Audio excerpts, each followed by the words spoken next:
Hujan turun deras sore itu, mengguyur atap seng rumah Pak Giman yang sudah berkarat. Air merembes dari sela genting, menetes ke baskom plastik yang diletakkan di ruang tengah. Bau apek bercampur dengan aroma pakan ikan yang basi memenuhi udara. Di pojok rumah, Rani, anak sulungnya yang baru berumur 9 tahun, sedang menggambar di lantai sementara istrinya, Bu Wati, duduk termenung menatap api kecil di tungku. Sudah 3 hari mereka hanya makan nasi dengan garam. Usaha ikan hias yang dulu digadang-gadang akan membawa rezeki kini justru menjerumuskan mereka ke jurang kemiskinan. 3 kali panen ikan gagal karena air kolam terkontaminasi. Dan pelanggan yang dulu ramai kini satu persatu berhenti datang. Di pasar, nama Pak Giman sempat dikenal sebagai juragan ikan mas. Tapi kini orang-orang hanya menyapanya dengan iba atau malah menyingkir diam-diam. Sore itu, Pak Giman pulang dari pasar dengan wajah muram. Ia membawa ember kosong di tangan kanannya dan sebuah amplop di tangan kiri. Memileskannya di meja lalu membuka amplop itu perlahan. Surat dari koperasi desa. Isinya singkat tapi cukup untuk membuat jantungnya berdegup kencang. Pemberitahuan bahwa rumah dan lahan kecilnya akan disita bila ia tak melunasi cicilan bulan ini. Wati, suaranya pelan tapi berat. Kita nggak punya waktu lagi. Kalau bulan depan belum juga bayar, rumah ini bakal diambil. Bu Wati tak menjawab. Ia hanya menghela napas panjang. Matanya berkaca-kaca. Udah aku bilang, Man, berhenti utang. Mending kita pindah ke rumah orang tuaku di Brebes. Pak Giman menggeleng keras. Aku laki-laki, Ti. Masa harus kabur? Aku pasti bisa cari cara. Ada banyak orang sukses dari ikan hias, kenapa aku nggak bisa? Hening menelan mereka. Hujan masih menetes di luar. Rani mendongak dari tempatnya menggambar dan berkata polos, "Pak, kalau ikan kita mati, apa Tuhan marah ya?" Pertanyaan itu menggantung, menyayat hati. Pak Giman tersenyum kaku, mengusap kepala anaknya. "Enggak, nah, Tuhan enggak marah. Cuma mungkin Bapak belum cukup berusaha." Malamnya, setelah keluarga kecil itu makan seadanya, Pak Giman keluar rumah membawa jas hujan lusuh. Dia berniat mencari ikan baru di pasar malam dekat terminal. Tempat orang menjual barang sisa lelang, termasuk ikan hias yang tak laku di toko-toko besar. Udara dingin menampar wajahnya saat ia berjalan di antara kios gelap dan genangan air. Pasar malam itu tidak seramai biasanya. Lampu neon berkelip lemah, dan hanya beberapa pedagang yang masih buka. Salah satu kios tampak berbeda. Tak ada papan nama. Hanya meja kayu dan toples kaca besar berisi air berwarna kekuningan. Di dalamnya, seekor ikan mas berenang lambat, sisiknya berkilau seperti emas meski cahaya di sekitarnya redup. Cantik, ya? Suara serak seorang lelaki tua membuat Pak Giman menoleh. Lelaki itu memakai jas hitam lusuh dan topi lebar. Kulitnya keriput, dan matanya tampak aneh, terlalu jernih untuk usia setua itu. "Ikan ini nggak dijual untuk semua orang," katanya pelan. "Tapi kau sepertinya memang sedang sangat butuh keberuntungan." Pak Giman tergelak separuh gugup. "Keberuntungan, Pak?" "Hahaha, iya bisa dibilang begitu. Tapi kalau mahal saya mundur aja. Lagi bokeh." Lelaki tua itu tersenyum samar, memperlihatkan gigi kuningnya. "Tidak mahal, cuman harus dirawat dengan hati. Airnya harus jernih, dan jangan pernah biarkan ia lapar. Kalau ia puas, rezekimu akan mengalir deras seperti air sungai di musim hujan." Pak Giman mengernyit, merasa aneh dengan kalimat itu, tapi tak bisa melepaskan pandangannya dari ikan mas di dalam toples. Sisiknya berkilau semakin terang, seperti memantulkan wajahnya sendiri. Entah mengapa ia merasa tenang sekaligus terpesona. Namanya glowis, kata si tua lirih. "Kalau kau pelihara dengan benar, kau akan lihat keajaibannya dalam 7 hari. Tanpa banyak berpikir, Pak Giman menyerahkan uang terakhir yang ia punya. 2 lembar 100 ribuan, yang seharusnya dipakai untuk membeli beras. Ia membawa pulang ikan itu dengan hati berdebar. Saat sampai di rumah, Bu Wati terkejut melihatnya. "Man, kamu beli ikan lagi? Uang dari mana?" "Tenang, Ti," jawabnya cepat. "Ikan ini beda. Ku yakin ini bakal bawa rezeki buat kita." Ia memindahkan ikan itu ke dalam akuarium kaca yang sudah lama kosong. Airnya ia isi dari sumur belakang. Saat ikan itu masuk, air tampak bergetar halus seolah menyambut tuannya yang baru. Dalam diam, Rani menatap dari balik pintu kamar. Wajahnya antara takut dan kagum. Sejak malam itu rumah mereka terasa lain. Entah kenapa, hawa di ruang tengah lebih lembab tapi Pak Giman merasa enteng hati. Keesokan paginya, pelanggan yang sudah lama tak datang tiba-tiba mampir dan membeli beberapa ikan sisa. Hari berikutnya ada pesanan besar dari luar kota. Semua berjalan begitu cepat, seolah keberuntungan yang lama menghilang kembali memeluknya. Namun ada satu hal yang mengganggu. Setiap malam, Rani terbangun. Dia bilang mendengar suara gemericik air dari akuarium, seperti bisikan yang memanggil namanya. Awalnya Pak Giman menganggap itu imajinasi anak kecil. Tapi suatu malam saat ia lewat di ruang tengah, ia melihat ikan mas itu berenang ke permukaan, menatapnya dengan mata merah menyala di tengah kegelapan. Tatapan itu membuat bulu kuduknya berdiri. Tapi anehnya, dalam benaknya muncul suara halus seperti seseorang berbicara dari jauh. "Kau ingin kaya, kan? Kau sudah berjanji." Pak Giman terpaku. Yugas mengingat pernah berjanji apapun. Tapi di hatinya sesuatu terasa bergeser, antara takut dan rasa syukur yang aneh. Ia menyentuh kaca akuarium itu perlahan, dan di balik pantulan air, wajahnya sendiri tampak menua sekejap lalu kembali seperti semula. Di luar, hujan turun lagi. Bau tanah basah menyeruak, dan di ruang kecil itu, akuarium ikan mas glowis berkilau lembut dalam gelap, seperti menertawakan sesuatu yang belum dimengerti oleh siapapun di rumah itu. Pagi pertama setelah kehadiran ikan mas glowis terasa berbeda. Matahari tampak lebih hangat, udara di dalam rumah seolah lebih ringan. Pak Giman bangun dengan semangat yang sudah lama tidak ia rasakan. Ia menatap akuarium itu, airnya jernih berkilau, dan ikan emas di dalamnya berenang pelan seperti sedang menyapa. Di pasar, hal aneh terjadi. Seorang pembeli yang sudah lama menunggak pembayaran datang dan melunasi utangnya tanpa banyak bicara. Tak lama, seorang tengkulak besar dari kota mampir ke lapak kecil Pak Giman. "Saya dengar Bapak punya ikan mas kualitas bagus," katanya, memesan dalam jumlah besar. Harga yang ia tawarkan jauh di atas harga pasar. Dalam hati Pak Giman nyaris tidak percaya. Dia pulang sore itu dengan kantong plastik penuh uang tunai. "Wati, kita bisa beli beras, bahkan bisa bayar listrik," serunya begitu tiba di rumah. Istrinya menatap heran tapi bahagia, dan Rani bersorak kegirangan. Mereka makan malam dengan lauk ikan asin dan sambal. Tapi malam itu terasa seperti pesta besar. Namun sejak malam itu juga, sesuatu berubah di rumah mereka. Rani yang biasanya tidur pulas mulai sering terbangun di tengah malam. Ia datang ke kamar orang tuanya sambil menangis, mengaku mendengar bisikan dari arah akuarium. "Pak, tadi ada yang manggil aku. Suaranya kayak dari dalam air," katanya gemetar. Pak Giman mencoba menenangkannya. "Mungkin mimpi, nah. Udara malam ini dingin, kamu masuk angin kali." Tapi setiap malam, keluhan itu berulang. Kadang Rani bilang melihat bayangan seperti tangan di dalam air, melambai ke arahnya. Suatu malam, ketika semua sudah tidur, Bu Wati terbangun karena mendengar suara langkah kaki kecil di ruang tengah. Ia mengintip dari balik pintu kamar dan melihat Rani berdiri di depan akuarium. Matanya kosong. Di dalam air ikan mas itu berputar-putar cepat, memercikkan air keluar kaca. "Rani!" Bu Wati menjerit. Anak itu terkejut dan jatuh terduduk. Saat ditanya, Rani hanya menangis. Dia bilang, "Aku lucu, Bu. Dia mau main sama aku." Keesokan harinya, Bu Wati mendesak suaminya untuk menjual ikan itu. Tapi Pak Giman menolak keras. "Wati, kau lihat sendiri kan? Baru seminggu usaha kita balik. Kalau ini dibuang, habis sudah harapan kita." Suara istrinya tenggelam dalam keyakinan buta yang mulai tumbuh di hatinya. Setiap kali ia menatap ikan mas glowis, ia merasa damai, seolah mendapatkan kekuatan. Ia bahkan mulai berbicara sendiri di depan akuarium, seperti orang yang berdoa. Hari demi hari berlalu, dan benar saja, rezeki mengalir tanpa henti. Pemesanan datang bertubi-tubi, nama Pak Giman kembali terkenal di pasar. Bahkan tetangga-tetangga yang dulu mengejek kini menyanjung, "Pak Giman sakti!"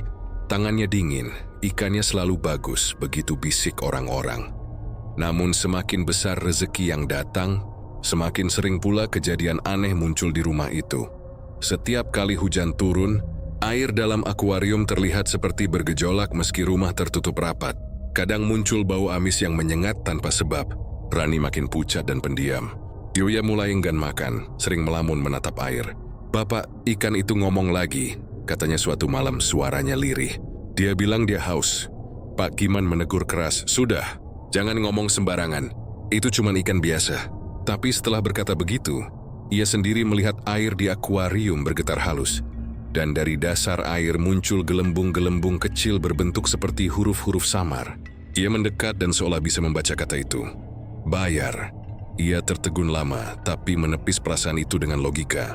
Cuma pantulan cahaya," gumamnya. Namun malam-malam berikutnya, kata-kata itu muncul lagi. Kadang bayar, kadang darah. Beberapa hari kemudian, penjual tua dari pasar malam datang ke rumah. Ia berdiri di depan pagar, menatap akuarium dari jauh. Ketika Pak Giman keluar, ia hanya berkata lirih, "Airnya mulai keruh. Kau harus jaga. Kalau sampai merah, tak ada jalan kembali." Pak Giman terdiam. "Apa maksud Bapak?" "Tanyalah pada ikanmu," jawab lelaki itu. Lalu pergi menembus gerimis tanpa menoleh lagi. Malamnya, Rani demam tinggi. Tubuhnya panas seperti terbakar, tapi anehnya ia tetap ingin duduk di dekat akuarium. "Kalau aku di sini rasanya adem, Pak," katanya lirih. Di dalam air, ikan glowis berenang pelan di sekelilingnya, seolah mengawasi. Bu Wati menangis ketakutan. "Man, tolong buang ikan itu. Aku nggak tahan lagi." Tapi suaminya menatapnya dengan mata tajam. "Kau nggak paham, Ti. Semua ini untuk keluarga kita. Untuk masa depan anak-anak kita." "Anak-anak?" Suara istrinya pecah. "Kau nggak lihat anak kita sendiri sakit karena ikan itu?" Pak Giman terdiam, tapi di balik amarah dan ketakutannya, ada bisikan halus di kepalanya, suara yang sama seperti dulu. "Kau ingin kaya, kan? Sedikit saja pengorbanan. Hanya sedikit." Malam itu ia duduk lama di depan akuarium, menatap ikan mas itu yang kini tampak lebih besar. Sisiknya semakin berkilau seperti emas murni. Ia merasakan sesuatu yang hangat di dada, bukan rasa syukur, tapi kegairahan yang aneh seperti candu. Ia mencelupkan jarinya ke dalam air. Ikan itu mendekat, menyentuh ujung jarinya dengan lembut. Sekejap kemudian, rasa dingin menjalar ke seluruh tubuhnya. Keesokan harinya, bisnisnya kembali meledak. Seorang pembeli dari Jakarta menawar semua ikan di kolamnya dengan harga tinggi. Pak Giman tertawa lepas menggenggam uang tebal di tangan. Tapi di rumah, Rani kembali sakit dan matanya tampak semakin cekung. Bu Wati menemukan sesuatu yang membuat darahnya berhenti mengalir. Sehelai sisik emas menempel di leher anaknya. Ia menjerit dan memanggil suaminya. Tapi saat Pak Giman datang, sisik itu sudah lenyap. Di tempatnya muncul tanda kemerahan seperti luka kecil, berbentuk bulat persis seperti mulut ikan. Malam itu, untuk pertama kalinya Bu Wati memutuskan tidur bersama Rani di kamar belakang, menjauh dari ruang tengah. Tapi bahkan dari sana, mereka masih mendengar suara gemericik air, diiringi suara lirih seperti anak kecil tertawa. Pak Giman terjaga sampai larut. Ia menatap akuarium itu lama, dan di pantulan air ia melihat sesuatu.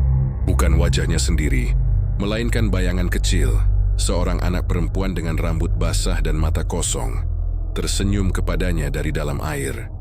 Sudah hampir 2 minggu sejak ikan mas glowis menghuni akuarium itu. Selama itu pula, hidup keluarga Pak Giman berubah total. Rumah reyot yang dulu sepi kini kembali ramai oleh tamu-tamu yang ingin membeli ikan hias. Uang mengalir tanpa henti, dapur selalu mengepul, dan tetangga mulai iri melihat kebangkitan mereka yang mendadak. Namun kebahagiaan itu hanya tampak di permukaan. Di balik senyum Pak Giman yang kembali lebar, ada bayangan gelap yang makin menebal di rumah itu. Rani, anak sulungnya, kini hampir tak pernah keluar kamar. Tubuhnya kurus, matanya cekung, dan kulitnya semakin pucat. Kadang ia menatap kosong ke arah akuarium, seolah menunggu seseorang datang dari dalam air. Bu Wati sudah berkali-kali mencoba mengajak suaminya ke dokter, tapi selalu ditolak dengan alasan biaya dan waktu.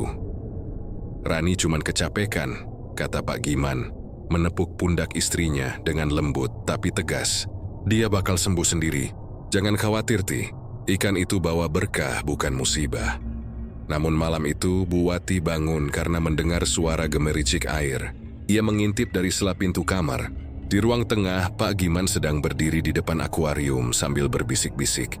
Suaranya lirih tapi jelas, seolah ia sedang berbicara dengan seseorang. Sudah aku turuti semuanya, katanya. Airnya jernih, makannya cukup. Sekarang giliranmu menepati janji. Buati mematung. Ia ingin berteriak tapi lidahnya keluh. Suaminya lalu menunduk dalam, seolah menyembah sesuatu yang ada di dalam akuarium. Sesaat kemudian, lampu ruang tamu bergetar, dan air dalam akuarium tampak beriak pelan meski tidak ada angin. Keesokan harinya Pak Giman tampak lesu. Ia duduk di depan rumah ketika seorang tamu tak terduga datang. Lelaki tua berjas hitam itu, orang yang dulu menjual ikan glowis di pasar malam, berdiri di depan pagar membawa tongkat kayu panjang. Tatapannya tajam namun tenang, seperti seseorang yang sudah tahu apa yang akan terjadi. Aku sudah bilang, jaga airnya tetap jernih, katanya tanpa basa-basi. Tapi kau keras kepala. Pak Giman bangkit dengan kaget. Pak, dari mana Bapak tahu alamat saya? Lelaki itu tersenyum tipis. Ikan glowis selalu memberitahu tuannya yang baru. Dan juga tuannya yang lama. Airmu mulai berubah, bukan? Pak Giman menelan ludah. Ia teringat malam tadi, saat air di akuarium sempat berwarna kekuningan dan muncul buih merah di dasar kaca. Hanya kotor sedikit, katanya menepis. Wajar kalau air berubah. Itu kan ikan? Tidak, jawab lelaki tua itu pelan. Itu tanda haus. Tanda ia menagih janji. Pak Giman mengernyit, merasa dadanya sesak. Janji apa? Janji yang kau ucapkan malam sebelum kau membeli ikan itu. Ucap lelaki tua itu. Menatap lurus ke matanya. Kau bilang asal bisa kaya, apapun akan kau bayar. Ingat, Pak Giman mundur selangkah. Ia berusaha tertawa, tapi suaranya serak. Cuma omongan orang putus asa. Masa ia ikan bisa dengar begituan? Tapi jin bisa, jawab lelaki itu dingin. Dan glowis bukan ikan biasa. Ia makhluk dari air dalam, jin pemakan jiwa muda. Ia menukar rezeki dengan darah keturunan pertama. Selama air tetap jernih, ia sabar. Tapi begitu air mulai keruh, artinya waktunya hampir tiba. Wajah Pak Giman memucat. Dia menoleh ke arah rumah, tempat Rani masih berbaring lemah. Tidak, anakku nggak mungkin. Masih bisa dicegah, kata lelaki tua itu cepat. Ganti airnya setiap malam Jumat. Jangan biarkan Rani mendekat. Dan kalau kau melihat darah di dasar akuarium, jangan sentuh airnya apapun yang terjadi. Sebelum Pak Giman sempat bertanya lebih lanjut, lelaki itu sudah pergi. Langkahnya pelan tapi terasa berat, seolah membawa rahasia besar. Malam itu, Pak Giman menuruti nasihatnya. Ia mengganti air akuarium dengan hati-hati. Tapi saat ember air sumur dituangkan, ia melihat sesuatu di dasar kaca, sehelai rambut panjang melayang pelan. Rambut itu berwarna coklat muda, sama seperti rambut Rani. Ia menatap lama, tapi ketika berkedip, rambut itu lenyap begitu saja. Hari-hari berikutnya, gangguan semakin menjadi. Ikan glowis kini sering menatap dengan mata merah menyala. Kadang terdengar suara kecil dari dalam akuarium. Bukan suara air, melainkan seperti seseorang tertawa lirih. Rani mulai berbicara dalam tidur, menyebut nama yang sama berulang kali. Glowis. Glowis. Buati tak tahan lagi. Ia mendatangi rumah orang tuanya di desa sebelah, memohon bantuan. Tapi saat ia pulang 2 hari kemudian, suasana rumah sunyi. Di ruang tengah, akuarium tampak jernih seperti biasa, tapi Pak Giman duduk di depannya dengan mata sayu. Mana Rani? Tanya Buati panik. Tidur, jawab suaminya datar. Dia tadi demam tinggi, tapi sekarang sudah tenang. Namun ketika Buati masuk ke kamar, ia hampir pingsan. Rani memang terbaring di tempat tidur, tapi tubuhnya kaku dan dingin. Matanya terbuka sedikit, dan dari sudut bibirnya menetes air jernih, sama persis seperti air akuarium. Ia menjerit histeris, mengguncang tubuh anaknya. Rani tiba-tiba tersedak keras, batuk air, lalu kembali bernapas dengan berat. Dia hidup tapi matanya kosong. Dari luar kamar, Pak Giman hanya berdiri, menatap mereka tanpa ekspresi, seolah tidak lagi terkejut oleh apapun. Malam berikutnya, lelaki tua itu muncul sekali lagi.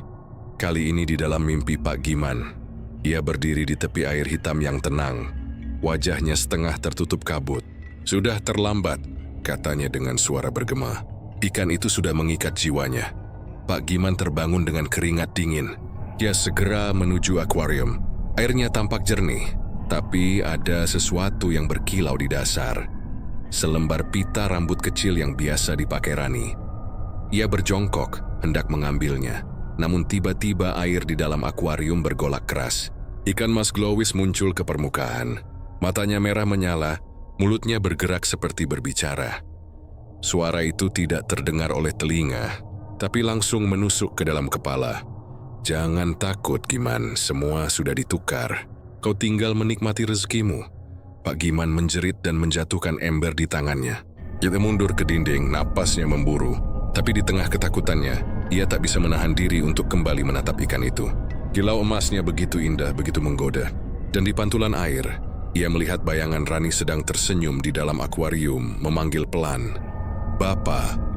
Sejak malam ketika air akuarium bergolak dan Rani tersedak air bening, suasana di rumah Pak Giman berubah drastis.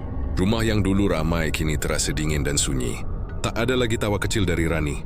Tak ada lagi obrolan hangat antara suami dan istri. Hanya suara gemericik air akuarium yang tak pernah berhenti. Seolah ada sesuatu yang terus hidup di dalamnya. Sesuatu yang lebih dari sekadar ikan. Ikan mas glowis kini tampak jauh lebih besar dari sebelumnya. Sisiknya yang dulu sekadar berkilau kini benar-benar memantulkan cahaya. Seperti lempengan emas murni. Setiap kali Pak Giman mendekat, ikan itu menatapnya. Dan ia merasa seolah sedang dipelototi oleh mata manusia. Mata merah itu bukan sekadar pantulan tapi hidup. Menyimpan emosi yang sulit dijelaskan. Antara lapar dan puas, antara ancaman dan kasih sayang. Rani semakin lemah.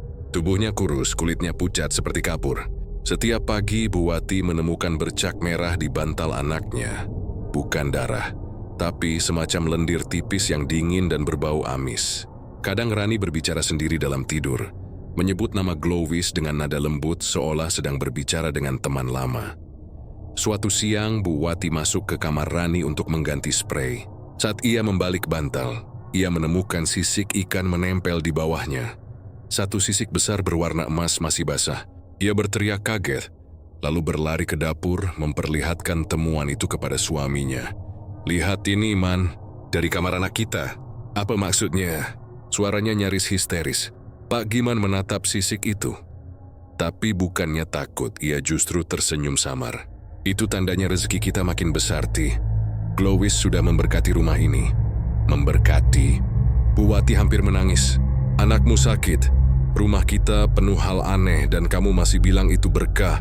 Pak Giman menatap istrinya dengan mata tajam. Matanya kini seperti kehilangan kelembutan. "Kau nggak paham. Semua ini bagian dari perjanjian. Sedikit pengorbanan untuk masa depan yang lebih baik.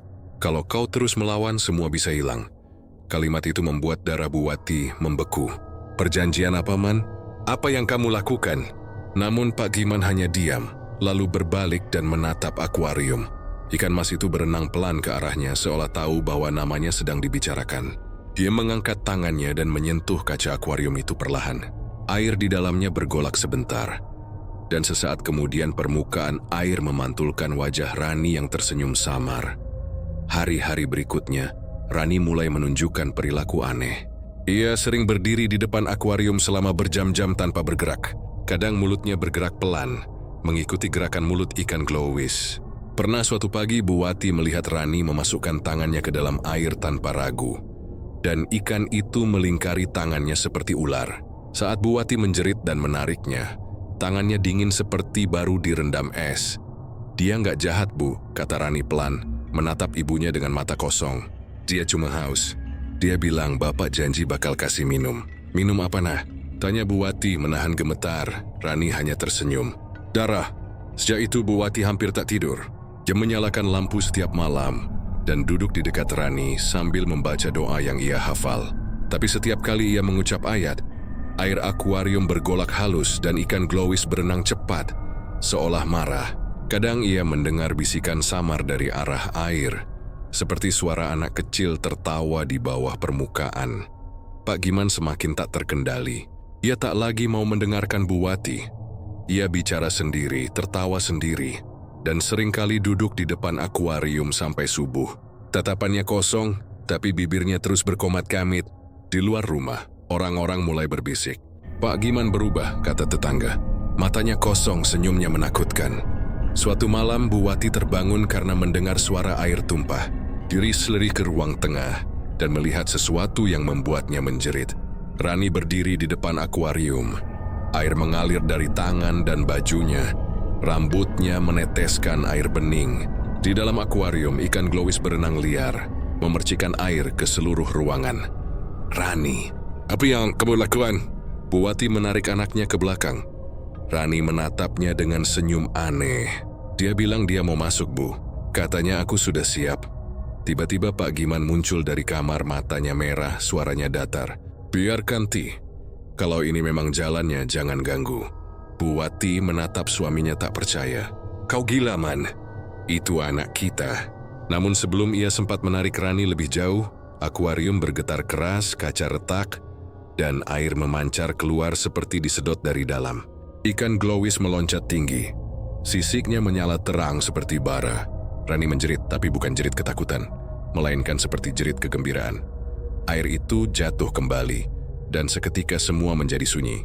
Akuarium tak lagi penuh, hanya separuh air tersisa. Rani pingsan di lantai, tubuhnya dingin. Di dalam akuarium, ikan glowis tampak lebih besar lagi. Hampir memenuhi seluruh wadahnya. Keesokan paginya, Rani tidak ingat apapun. Dinanya bilang bermimpi berada di kolam yang dalam, ditemani ikan emas yang bisa bicara. Tapi sejak hari itu matanya berubah. Pupilnya tampak lebih gelap, hampir kehitaman, dan ia tak lagi takut pada ikan itu. Bu Wati semakin tertekan. Jono mencoba memanggil ustaz kampung untuk datang. Tapi setiap kali seseorang hendak masuk rumah, ikan glowis menjadi gelisah dan air di akuarium berubah keruh.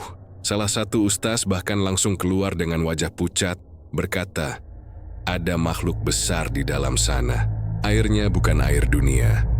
Malam itu saat semua tertidur, Bu Wati memutuskan membuang ikan itu diam-diam. Dia menyiapkan ember besar dan mencoba menangkapnya dengan jaring. Tapi saat jaring menyentuh air, ikan itu menghilang seketika, meninggalkan pusaran air di tengah akuarium. Dari pusaran itu muncul suara lirih, "Kau melanggar janji. Sekarang gantinya kau." Bu Wati menjerit dan terjatuh. Ember di tangannya terlepas. Saat ia menatap lagi, ikan itu sudah kembali berenang seperti biasa, tenang, seolah tak terjadi apapun. Pagi harinya, Pak Giman menemukan istrinya gemetar di lantai dapur. Dwi hanya menggeleng, tanpa bertanya. Jadi tahu Dinda Sada yang bisa menghentikan glowis. Bukan lagi soal kaya atau miskin. Kini rumah itu bukan milik mereka, melainkan milik sesuatu yang hidup di dalam akuarium, menunggu saat untuk meminum janji yang belum lunas. Sejak malam ketika air akuarium bergolak dan Rani tersedak air bening, suasana di rumah Pak Giman berubah drastis. Rumah yang dulu ramai kini terasa dingin dan sunyi. Tak ada lagi tawa kecil dari Rani. Tak ada lagi obrolan hangat antara suami dan istri. Hanya suara gemericik air akuarium yang tak pernah berhenti. Seolah ada sesuatu yang terus hidup di dalamnya. Sesuatu yang lebih dari sekadar ikan. Ikan mas glowis kini tampak jauh lebih besar dari sebelumnya. Sisiknya yang dulu sekadar berkilau kini benar-benar memantulkan cahaya seperti lempengan emas murni. Setiap kali Pak Giman mendekat, ikan itu menatapnya. Dan ia merasa seolah sedang dipelototi oleh mata manusia. Mata merah itu bukan sekadar pantulan, tapi hidup. Menyimpan emosi yang sulit dijelaskan. Antara lapar dan puas, antara ancaman dan kasih sayang. Rani semakin lemah. Tubuhnya kurus, kulitnya pucat seperti kapur. Setiap pagi, Bu Wati menemukan bercak merah di bantal anaknya. Bukan darah, tapi semacam lendir tipis yang dingin dan berbau amis. Kadang Rani berbicara sendiri dalam tidur, menyebut nama Glowis dengan nada lembut, seolah sedang berbicara dengan teman lama. Suatu siang, Bu Wati masuk ke kamar Rani untuk mengganti sprei. Saat ia membalik bantal, ia menemukan sisik ikan menempel di bawahnya. Satu sisik besar berwarna emas, masih basah.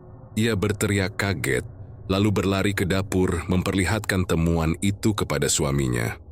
"Lihat ini, Man. Dari kamar anak kita." "Apa maksudnya?" Suaranya nyaris histeris. Pak Giman menatap sisik itu, tapi bukannya takut. Ia justru tersenyum samar. "Itu tandanya rezeki kita makin besar, Ti. Glowis sudah memberkati rumah ini."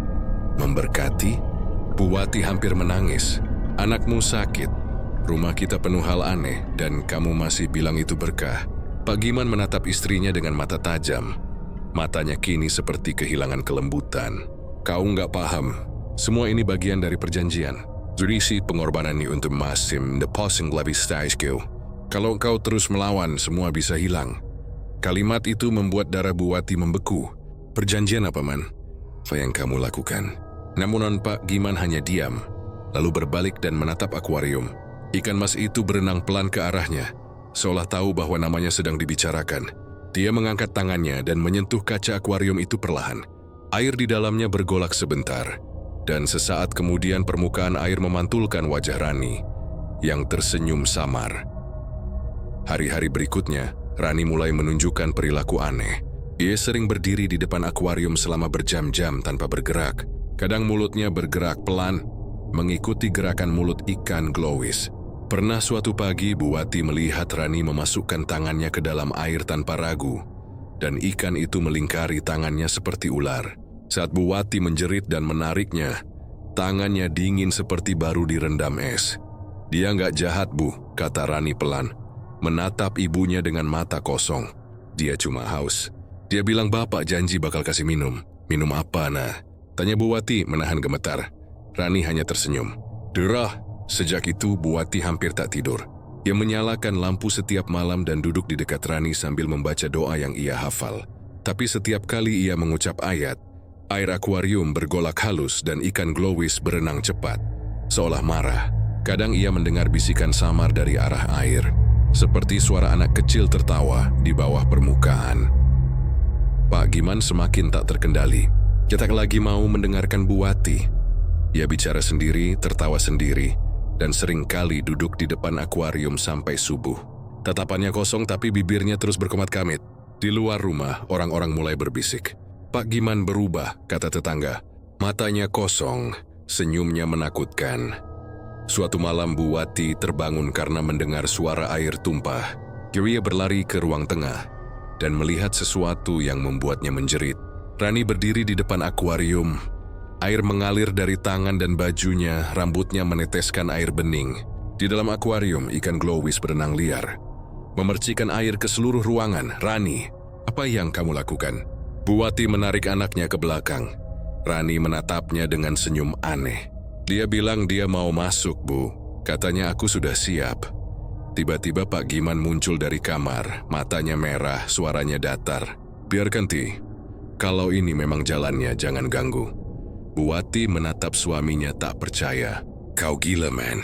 Itu anak kita. Namun sebelum ia sempat menarik Rani lebih jauh, akuarium bergetar keras, kaca retak, dan air memancar keluar seperti disedot dari dalam. Ikan glowis meloncat tinggi, sisiknya menyala terang seperti bara. Rani menjerit, tapi bukan jerit ketakutan, melainkan seperti jerit kegembiraan. Air itu jatuh kembali, dan seketika semua menjadi sunyi. Akuarium tak lagi penuh, hanya separuh air tersisa. Rani pingsan di lantai, tubuhnya dingin. Di dalam akuarium, ikan glowis tampak lebih besar lagi, hampir memenuhi seluruh wadahnya. Keesokan paginya, Rani tidak ingat apapun. Dia hanya bilang bermimpi berada di kolam yang dalam, ditemani ikan emas yang bisa bicara. Tapi sejak hari itu, matanya berubah. Pupilnya tampak lebih gelap, hampir kehitaman. Dan ia tak lagi takut pada ikan itu. Buwati semakin tertekan. Dia mencoba memanggil ustaz kampung untuk datang. Tapi setiap kali seseorang hendak masuk rumah, ikan glowis menjadi gelisah dan air di akuarium berubah keruh. Salah satu ustaz bahkan langsung keluar dengan wajah pucat berkata, ada makhluk besar di dalam sana. Airnya bukan air dunia. Malam itu saat semua tertidur, Buwati memutuskan membuang ikan itu diam-diam. Ia menyiapkan ember besar dan mencoba menangkapnya dengan jaring. Tapi saat jaring menyentuh air, ikan itu menghilang seketika, meninggalkan pusaran air di tengah akuarium. Dari pusaran itu muncul suara lirih. Kau melanggar janji. Sekarang gantinya kau. Buwati menjerit dan terjatuh. Ember di tangannya terlepas. Saat ia menatap lagi, ikan itu sudah kembali berenang seperti biasa. Tenang, seolah tak terjadi apapun. Pagi harinya, Pak Giman menemukan istrinya gemetar di lantai dapur. Jimansis menggeleng tanpa bertanya. Ia tahu tak ada yang bisa menghentikan glowis. Bukan lagi soal kaya atau miskin. Kini rumah itu bukan milik mereka, melainkan milik sesuatu yang hidup di dalam akuarium, menunggu saat untuk meminum janji yang belum lunas. Sejak malam ketika air akuarium bergolak dan Rani tersedak air bening, suasana di rumah Pak Giman berubah drastis. Rumah yang dulu ramai kini terasa dingin dan sunyi. Tak ada lagi tawa kecil dari Rani. Tak ada lagi obrolan hangat antara suami dan istri. Hanya suara gemericik air akuarium yang tak pernah berhenti, seolah ada sesuatu yang terus hidup di dalamnya. Sesuatu yang lebih dari sekadar ikan. Ikan Mas Glowis kini tampak jauh lebih besar dari sebelumnya. Sisiknya yang dulu sekadar berkilau kini benar-benar memantulkan cahaya seperti lempengan emas murni. Setiap kali Pak Giman mendekat, ikan itu menatapnya, dan ia merasa seolah sedang dipelototi oleh mata manusia. Mata merah itu bukan sekadar pantulan, tapi hidup menyimpan emosi yang sulit dijelaskan, antara lapar dan puas, antara ancaman dan kasih sayang. Rani semakin lemah. Tubuhnya kurus, kulitnya pucat seperti kapur. Setiap pagi Bu Wati menemukan bercak merah di bantal anaknya. Bukan darah, tapi semacam lendir tipis yang dingin dan berbau amis. Kadang Rani berbicara sendiri dalam tidur, menyebut nama Glowis dengan nada lembut seolah sedang berbicara dengan teman lama. Suatu siang, Bu Wati masuk ke kamar Rani untuk mengganti sprei. Saat ia membalik bantal, ia menemukan sisik ikan menempel di bawahnya. Satu sisik besar berwarna emas, masih basah. Ia berteriak kaget, lalu berlari ke dapur, memperlihatkan temuan itu kepada suaminya. "Lihat ini, Man. Dari kamar anak kita. Tulipis Maxisio." Suaranya nyaris histeris. Pak Giman menatap sisik itu, tapi bukannya takut, ia justru tersenyum samar. "Itu tandanya rezeki kita makin besar, Ti. Glowis sudah memberkati rumah ini." "Memberkati?" Bu Wati hampir menangis. "Anakmu sakit, rumah kita penuh hal aneh, dan kamu masih bilang itu berkah?" Pak Giman menatap istrinya dengan mata tajam. Matanya kini seperti kehilangan kelembutan. "Kau nggak paham. Semua ini bagian dari perjanjian. Sedikit pengorbanan untuk masa depan yang lebih baik. Kalau kau terus melawan, semua bisa hilang." Kalimat itu membuat darah Bu Wati membeku. "Perjanjian apa, Man? Apa yang kamu lakukan?" Namun Pak Giman hanya diam, lalu berbalik dan menatap akuarium. Ikan mas itu berenang pelan ke arahnya, seolah tahu bahwa namanya sedang dibicarakan. Dia mengangkat tangannya dan menyentuh kaca akuarium itu perlahan. Air di dalamnya bergolak sebentar, dan sesaat kemudian permukaan air memantulkan wajah Rani yang tersenyum samar. Hari-hari berikutnya, Rani mulai menunjukkan perilaku aneh. Jodisi selain berdiri di depan akuarium selama berjam-jam tanpa bergerak. Kadang mulutnya bergerak pelan, mengikuti gerakan mulut ikan Glowis. Pernah suatu pagi, Bu Wati melihat Rani memasukkan tangannya ke dalam air tanpa ragu, dan ikan itu melingkari tangannya seperti ular. Saat Bu Wati menjerit dan menariknya, tangannya dingin seperti baru direndam es. "Dia nggak jahat, Bu," kata Rani pelan, menatap ibunya dengan mata kosong. "Dia cuma haus. Dia bilang bapak janji bakal kasih minum." "Minum apa, nah?" tanya Bu Wati, menahan gemetar. Rani hanya tersenyum. "Daro." Sejak itu Bu Wati hampir tak tidur. Dia menyalakan lampu setiap malam dan duduk di dekat Rani sambil membaca doa yang ia hafal. Tapi setiap kali ia mengucap ayat, air akuarium bergolak halus dan ikan Glowis berenang cepat, seolah marah. Kadang ia mendengar bisikan samar dari arah air, seperti suara anak kecil tertawa di bawah permukaan. Pak Giman semakin tak terkendali. Ia tak lagi mau mendengarkan Bu Wati. Ia bicara sendiri, tertawa sendiri, dan seringkali duduk di depan akuarium sampai subuh. Tatapannya kosong tapi bibirnya terus berkomat kamit. Di luar rumah orang-orang mulai berbisik. "Pak Giman berubah," kata tetangga. Matanya kosong, senyumnya menakutkan. Suatu malam, Bu Wati terbangun karena mendengar suara air tumpah. Dia berlarikan ke ruang tengah dan melihat sesuatu yang membuatnya menjerit. Rani berdiri di depan akuarium. Air mengalir dari tangan dan bajunya. Rambutnya meneteskan air bening. Di dalam akuarium, ikan Glowis berenang liar, memercikkan air ke seluruh ruangan. "Rani, beri yang kamu lakukan." Bu Wati menarik anaknya ke belakang. Rani menatapnya dengan senyum aneh. "Dia bilang dia mau masuk, Bu. Katanya aku sudah siap." Tiba-tiba Pak Giman muncul dari kamar, matanya merah, suaranya datar. "Biarkan, Ti. Kalau ini memang jalannya, jangan ganggu." Bu Wati menatap suaminya tak percaya. "Kau gila, man. Itu anak kita." Namun sebelum ia sempat menarik Rani lebih jauh, akuarium bergetar keras, kaca retak, dan air memancar keluar seperti disedot dari dalam. Ikan glowis meloncat tinggi, sisiknya menyala terang seperti bara. Rani menjerit, tapi bukan jerit ketakutan, melainkan seperti jerit kegembiraan. Air itu jatuh kembali, dan seketika semua menjadi sunyi. Akuarium tak lagi penuh, hanya separuh air tersisa. Rani pingsan di lantai, tubuhnya dingin. Di dalam akuarium, ikan glowis tampak lebih besar lagi, hampir memenuhi seluruh wadahnya. Keesokan paginya, Rani tidak ingat apapun. Iriwi hanya bilang bermimpi berada di kolam yang dalam, ditemani ikan emas yang bisa bicara. Tapi sejak hari itu matanya berubah. Pupilnya tampak lebih gelap, hampir kehitaman, dan ia tak lagi takut pada ikan itu. Bu Wati semakin tertekan. Ia mencoba memanggil ustaz kampung untuk datang, tapi setiap kali seseorang hendak masuk rumah, ikan glowis menjadi gelisah dan air di akuarium berubah keruh. Salah satu ustaz bahkan langsung keluar dengan wajah pucat berkata, "Ada makhluk besar di dalam sana. Airnya bukan air dunia." Malam itu saat semua tertidur, Bu Wati memutuskan membuang ikan itu diam-diam. Ia menyiapkan ember besar dan mencoba menangkapnya dengan jaring. Tapi saat jaring menyentuh air, ikan itu menghilang seketika, meninggalkan pusaran air di tengah akuarium.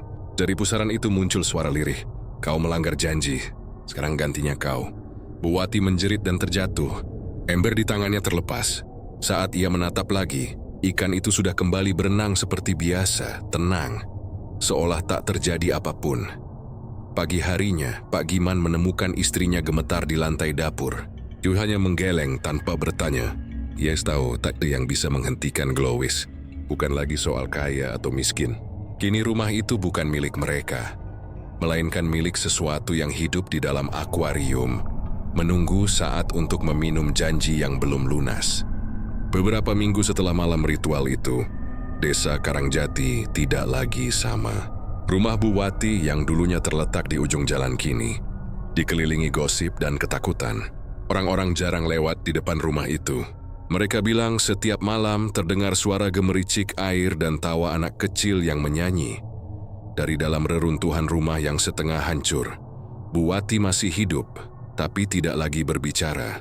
Sejak hari ketika Mbah Sarta mati hangus dan ikan glowis lenyap, ia lebih sering duduk di depan sisa akuarium yang pecah, menatap genangan air yang tersisa di dasarnya. Kadang ia bicara sendiri, suaranya lirih dan datar. Dia belum pergi, dia cuma tidur. Begitu katanya pada siapapun yang mencoba mengajak bicara. Orang-orang mulai takut padanya. Bahkan anak-anak desa yang dulu suka lewat depan rumahnya kini berbalik arah jauh-jauh. Setiap kali mereka melintas, ada bau amis tipis terbawa angin. Dan suara gemercik itu muncul meski tak ada air di sekitar sana. Namun kejadian aneh tak hanya menimpa rumah itu. Di sungai kecil di belakang desa, warga menemukan air berubah warna menjadi kekuningan, berkilau seperti serpihan emas.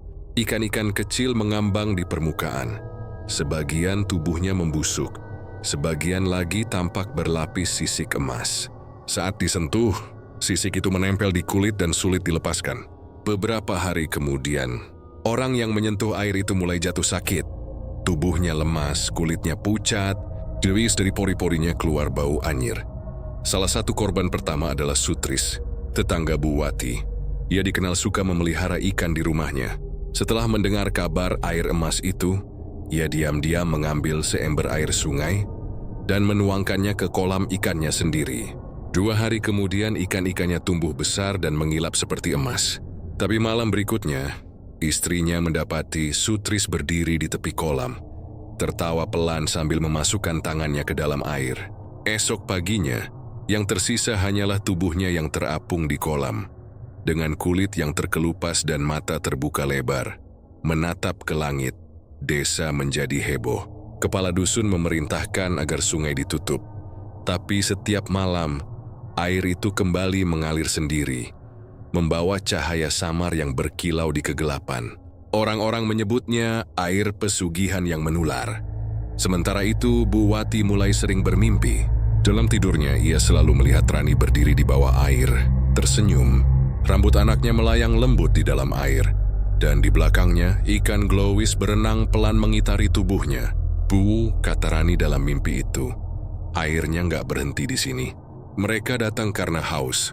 Mereka mau ikut kaya." Bu Wati menangis dalam mimpi, tapi anaknya hanya melambai. "Kamu udah buka pintunya, Bu. Sekarang mereka semua bakal ngerasain." Saat terbangun, Bu Wati sering mendapati lantai rumahnya basah. Dan di tengah genangan itu ada sisik emas kecil yang berkilau. Setiap malam jumlahnya bertambah, seolah air dari dunia lain sedang merembes masuk ke rumah itu. Suatu malam, suara ketukan terdengar dari luar pintu. Pelan tapi berulang. Bu Wati membuka pintu, dan di depan rumahnya berdiri seorang pemuda desa, wajahnya pucat. Matanya cekung. Namanya Rifai, anak tukang tambak. "Bu Wati," katanya gugup. "Orang-orang bilang ibu tahu soal ikan emas itu. Ibu bisa bantu saya ya, saya mau rezeki kayak almarhum Pak Giman dulu. Anak saya sakit, saya butuh uang." Bu Wati menatapnya lama. Lalu ia tersenyum pelan. "Kamu yakin mau rezeki itu?" Rifai menelan ludah. "Kalau bisa bikin anak saya sembuh, saya rela." Bu Wati masuk ke dalam rumah, lalu kembali membawa sebuah botol kecil berisi air kekuningan.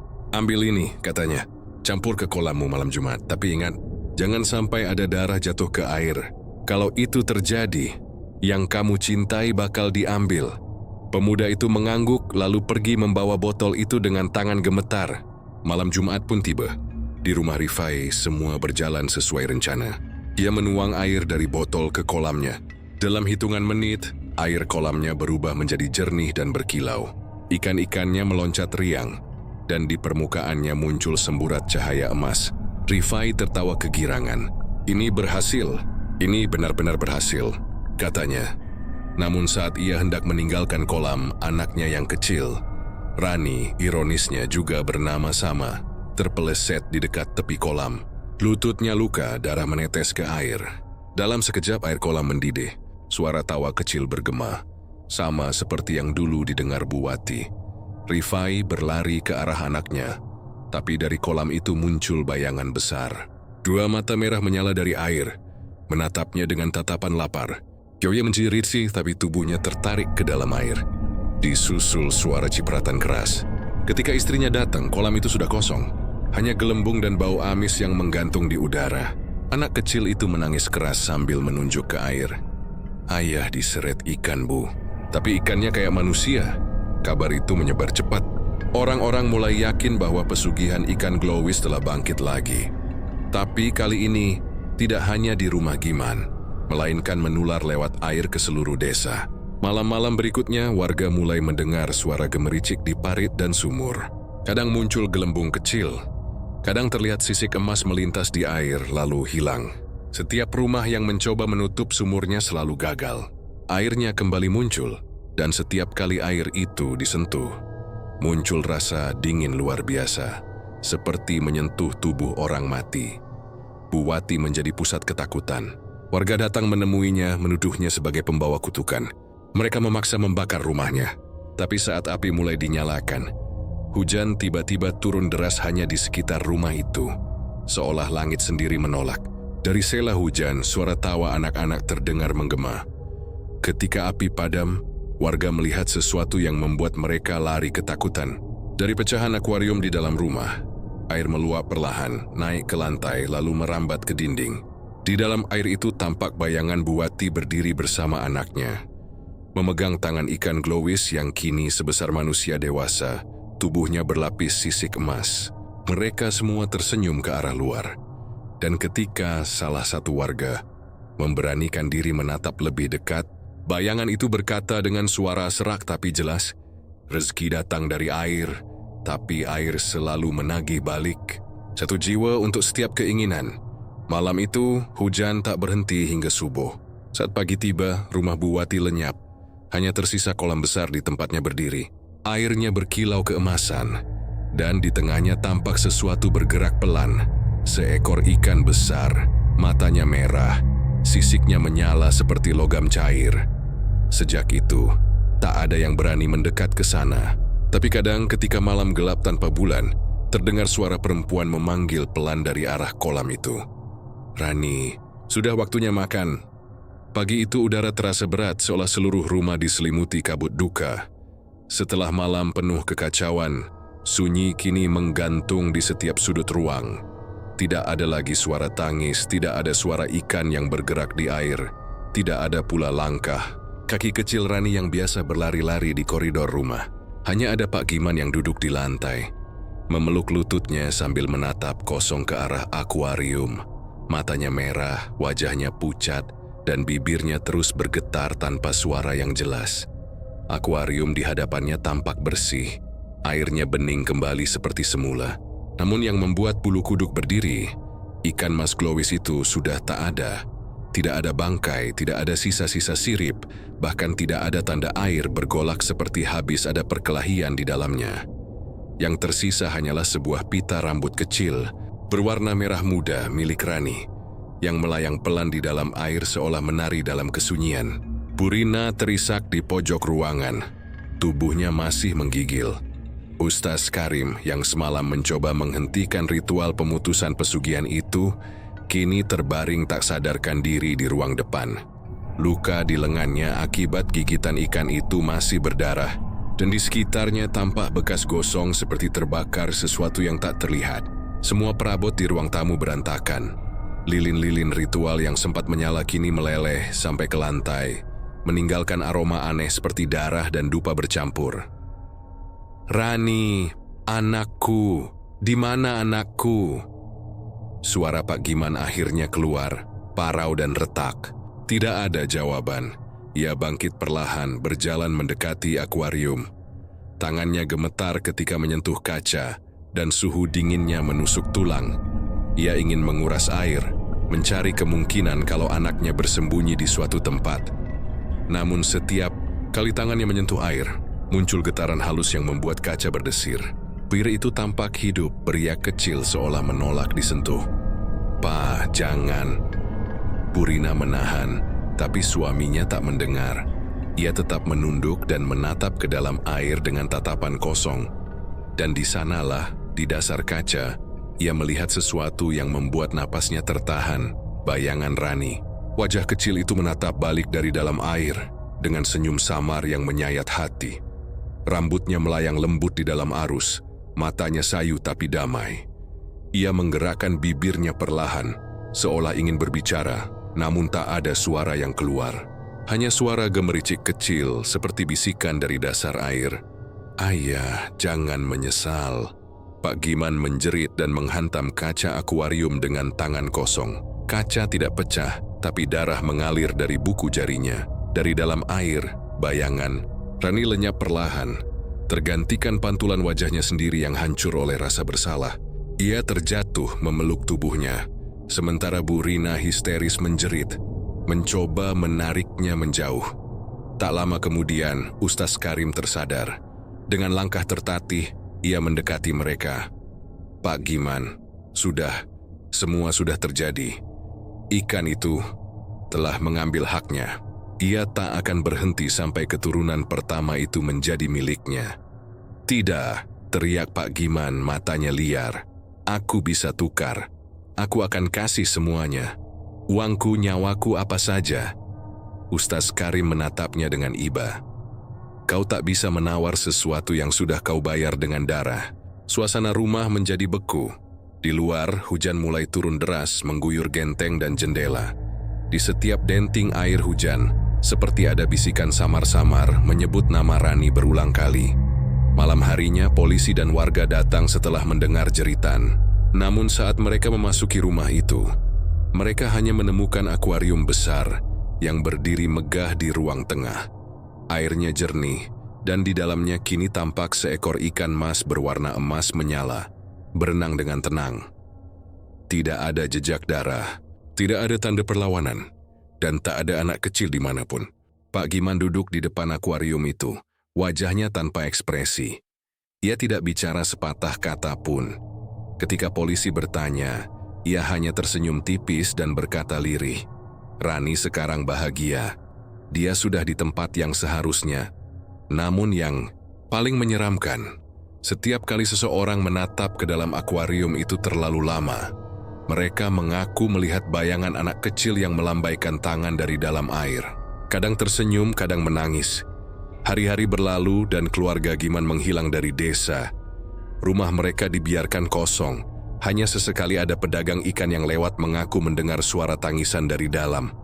Sampai suatu ketika, beberapa bulan kemudian, seorang pengusaha muda membeli rumah itu untuk dijadikan tempat tinggal baru.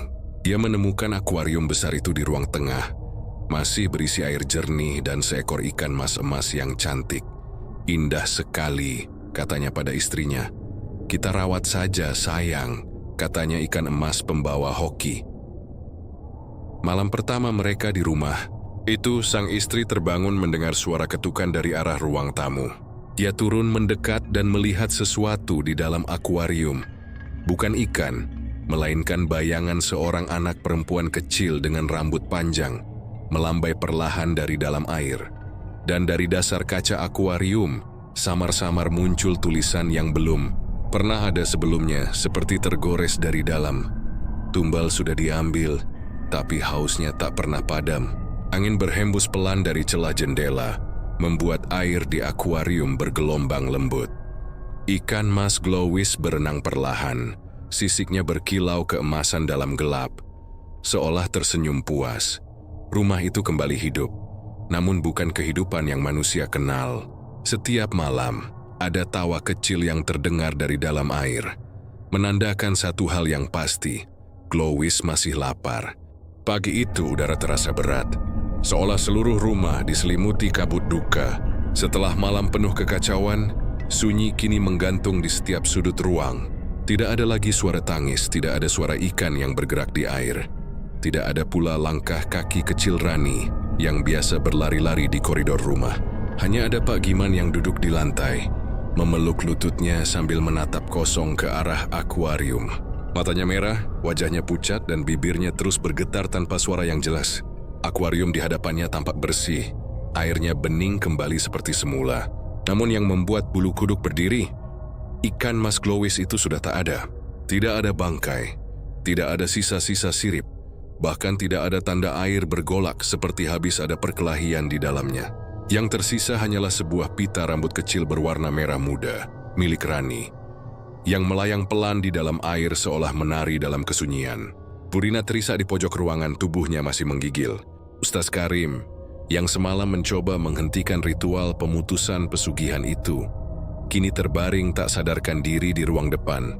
Luka di lengannya akibat gigitan ikan itu masih berdarah, dan di sekitarnya tampak bekas gosong seperti terbakar sesuatu yang tak terlihat. Semua perabot di ruang tamu berantakan. Lilin-lilin ritual yang sempat menyala kini meleleh sampai ke lantai, meninggalkan aroma aneh seperti darah dan dupa bercampur. "Rani, anakku, di mana anakku?" Suara Pak Giman akhirnya keluar, parau dan retak. Tidak ada jawaban. Dewi bangkit perlahan berjalan mendekati akuarium. Tangannya gemetar ketika menyentuh kaca, dan suhu dinginnya menusuk tulang. Dia ingin menguras air, mencari kemungkinan kalau anaknya bersembunyi di suatu tempat. Namun setiap kali tangannya menyentuh air, muncul getaran halus yang membuat kaca berdesir. Air itu tampak hidup, beriak kecil seolah menolak disentuh. "Pak, jangan!" Burina menahan, tapi suaminya tak mendengar. Ia tetap menunduk dan menatap ke dalam air dengan tatapan kosong. Dan di sanalah, di dasar kaca, ia melihat sesuatu yang membuat napasnya tertahan. Bayangan Rani. Wajah kecil itu menatap balik dari dalam air, dengan senyum samar yang menyayat hati. Rambutnya melayang lembut di dalam arus, matanya sayu tapi damai. Yuye menggerakkan bibirnya perlahan, seolah ingin berbicara. Namun tak ada suara yang keluar. Hanya suara gemericik kecil seperti bisikan dari dasar air. "Ayah, jangan menyesal." Pak Giman menjerit dan menghantam kaca akuarium dengan tangan kosong. Kaca tidak pecah tapi darah mengalir dari buku jarinya. Dari dalam air, bayangan Rani lenyap perlahan. Tergantikan pantulan wajahnya sendiri yang hancur oleh rasa bersalah. Dewi terjatuh, memeluk tubuhnya, sementara Burina histeris menjerit mencoba menariknya menjauh. Tak lama kemudian Ustaz Karim tersadar. Dengan langkah tertatih, ia mendekati mereka. Pak Giman, semua sudah terjadi. Ikan itu telah mengambil haknya. Ia tak akan berhenti sampai keturunan pertama itu menjadi miliknya. Tidak, teriak Pak Giman matanya liar. Aku bisa tukar. Aku akan kasih semuanya. Uangku, nyawaku, apa saja. Ustaz Karim menatapnya dengan iba. Kau tak bisa menawar sesuatu yang sudah kau bayar dengan darah.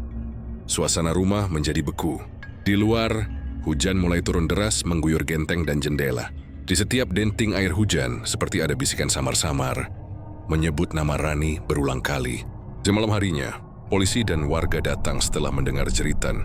Namun saat mereka memasuki rumah itu, mereka hanya menemukan akuarium besar yang berdiri megah di ruang tengah. Airnya jernih, dan di dalamnya kini tampak seekor ikan mas berwarna emas menyala, berenang dengan tenang. Tidak ada jejak darah, tidak ada tanda perlawanan, dan tak ada anak kecil dimanapun. Pak Giman duduk di depan akuarium itu, wajahnya tanpa ekspresi.